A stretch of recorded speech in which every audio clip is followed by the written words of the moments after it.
Chairman साहब, वह कश्मीर के बारे में 5 अगस्त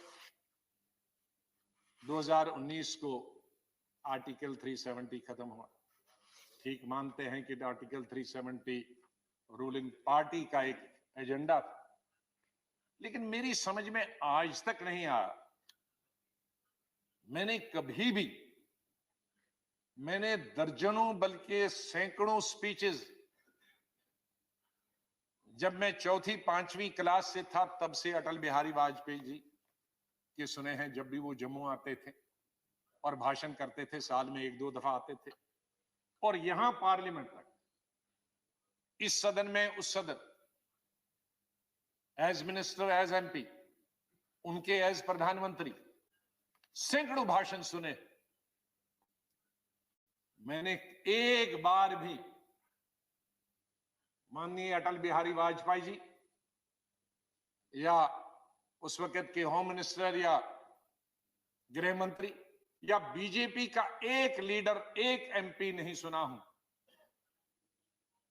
5 अगस्त 2019 तक जिसने किसी सभा में या किसी जगह ये डिमांड की हो या किसी मैनिफेस्टो में ये डिमांड की हो कि स्टेट के 2 हिस्से और यूटी बनाई जाए। सर, मैं अंडरस्टैंड कर सकता हूं और उसमें मैं समर्थन करता। ले डिस्ट्रिक्ट, कारगिल डिस्ट्रिक्ट नहीं, ले डिस्ट्रिक्ट, लद्दाख में 2 डिस्ट्रिक्ट है, कारगिल और ले, सिर्फ एक ले डिस्ट्रिक्ट यूनियन टेरिटरी मांगती थी। मैं मानता कि अगर गवर्नमेंट ले को यूनियन टेरिटरी देती और स्टेट को नहीं छेड़ती, लेकिन ये मेरी समझ से आज तक बाहर है कि इतनी बड़ी स्टेट जो अकबर बादशाह के जमाने से लेकर आज तक इस कंट्री की सबसे बड़ी स्टेट थी, और शायद दुनिया में दिल्ली के बगैर अगर किसी स्टेट को दुनिया जानती है वो कश्मीर को जानती। उसकी हिस्टोरिकल बैकग्राउंड, उसकी ब्यूटी की वजह से मैं दुनिया की बात करता हूं। दिल्ली के बाद, क्योंकि दिल्ली कैपिटल है, इसके बाद अगर कोई दुनिया के सब हेड्स ऑफ स्टेट्स और हेड्स ऑफ गवर्नमेंट्स और फॉरेन मिनिस्टर पूछेंगे तो शायद कोई भी ऐसा आदमी नहीं होगा जो कश्मीर को नहीं जानता। तो उस स्टेट को हमने एक यूनियन टेरिटरी बना के रखा। मेरी आज तक समझ नहीं, वो कोई आके मुझे तो समझाए कि ये क्यों बनी। सर, जो बताए गए थे, मैं ये कहना चाहता था कि आज जितना लॉ एंड ऑर्डर से है, इससे 100 गुना लॉ एंड ऑर्डर जब स्टेट थी अच्छी थी। मिलिटेंसी जब गवर्नमेंट थी, स्टेट थी, मिलिटेंसी सबसे कम थी, और आज सबसे हाईएस्ट। डेवलपमेंटल वर्क सबसे अच्छे थे जब स्टेट गवर्नमेंट थी, चाहे कोई भी हो, चाहे बीजेपी और टीडीपी की गवर्नमेंट ही क्यों ना हो। मैं स्टेट रन गवर्नमेंट करता हूं, कोई चीफ मिनिस्टर के अंदर डेवलपमेंटल वर्क सबसे ज्यादा चल रहे थे।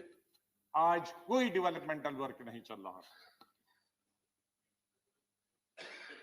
कई जो पैरामीटर्स हैं, एजुकेशन से, हेल्थ से लेकर बाकी जितने पैरामीटर्स, मैं उनको दोबारा नहीं बताना चाहता हूं, मैं पिछली दफा इस सदन में बोल चुका हूं।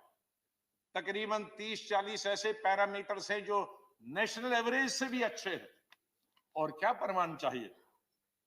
कोई कास्ट, कोई कम्युनलिज्म, कोई जम्मू और कोई कश्मीर के बीच में, कोई हिंदू, कोई मुसलमान, कोई सिख के बीच में लड़ाई नहीं थी। सर, आज टूरिज्म खत्म हो गया। ये अभी कुछ टूरिस्ट गुलमर्ग में हमने देखे, लेकिन गुलमर्ग में कुछ टूरिस्ट जो जाएंगे सीधे एयरपोर्ट से उतरकर गुलमर्ग, वो एक 5 स्टार होटल का भला होगा, उससे कश्मीर के टैक्सी वाले का, टांगे वाले का, दुकानदार वाले का, हैंडीक्राफ्ट वाले का फायदा नहीं होगा सर। उससे जो हजारों छोटे होटल्स हैं, 5 स्टार 2-3 तो हैं, लेकिन हजारों छोटे होटल हैं गेस्ट हाउस में, जिन पर लाखों लोग निर्भर हैं, क्योंकि उन होटल में जो स्टाफ है वो सब 2 साल से घरों में बैठे हैं, क्योंकि एक किसी टूरिस्ट का, रेस्टोरेंट का, यह जो होटल है उसका दरवाजा नहीं खुलता। तो टूरिज्म खत्म हो गया सर, एजुकेशन खत्म होगी। पहले 4-5 महीने तो सब स्कूल कॉलेज यूनिवर्सिटी 6 महीने बंद रहे, फिर कोविड आया उसकी वजह से बंद रहे, अभी तक बंद है सर। उस स्टेट में डेवलपमेंट कैसे हो सकती है जहां 2-2 साल कॉलेज स्कूल और यूनिवर्सिटीज बंद रहे सर। अब कुछ अरसे से स्टेट गवर्नमेंट ने शुरू किया है ऑनलाइन, लेकिन ऑनलाइन कहा 8 महीने तो टेलीफोन ही नहीं था, अब टेलीफोन है तो 2G है सर। 2G कहां चलता है आज, 4G की मांग है, तो वो नहीं हो रहा, इसलिए एजुकेशन भी जीरो हो गई। प्राइवेट स्कूल बंद हो गए क्योंकि प्राइवेट स्कूलों ने गवर्नमेंट बताया है नो अटेंडेंस नो पे। उनके प्राइवेट स्कूल्स में जो टीचर्स थे उनको छुट्टी पे भेज दिया गया। प्राइस कंट्रोल कोई नहीं, रोड्स की हालत बहुत खराब है। बटोद हमने सड़क हमारे वक्त से शुरू हुई थी जम्मू से श्रीनगर, उसमें 250 किलोमीटर तो तभी हमारे वक्त में हुआ था, लेकिन बीच का एक पैक बटोद से लेकर बानहाल तक 30 किलोमीटर का है, 6.5 साल से वो अभी तक नहीं बन रहा है। मैं जिसकी वजह से फ्रूट पिछले साल तो तबाह हो गया था, 2 साल पहले, पिछले साल वो एक महीना सड़क पर रहा क्योंकि बानहाल और बटोद के बीच में सड़क बंद थी और वो सब फ्रूट ट्रक्स में सड़ गया। तो ये हालत, इसलिए इस हालत को, हाँ मैं एक चीज के लिए बधाई देता, जो अच्छी बात है उसको बधाई देना चाहती। आपने डीडीसी के इलेक्शन किए थे, ये हमारी बहुत पुरानी मांग थी कि पंचायत राज सिस्टम जो राजीव जी ने शुरू किया था वो जम्मू कश्मीर में लागू होना चाहिए। जब मैं स्वास्थ्य मंत्री था तो हमने अपनी पार्टी में रेजोल्यूशन मूव करने के लिए, मैं यहां से चला गया अपनी पार्टी में रेजोल्यूशन मूव करने के लिए कि इसको लागू होना चाहिए, लेकिन कुछ कारणों से कोalition गवर्नमेंट्स में कई मजबूरियां आती हैं, तो ये बहुत अच्छा कदम हुआ है बीडीसी का और डीडीसी का, उसके लिए मैं सरकार को बहुत बधाई देना चाहता हूँ। जो अच्छी बात है उसकी अच्छी है, लेकिन बाकी माननीय प्रधानमंत्री जी कुछ नहीं है, कुछ दिखाई नहीं।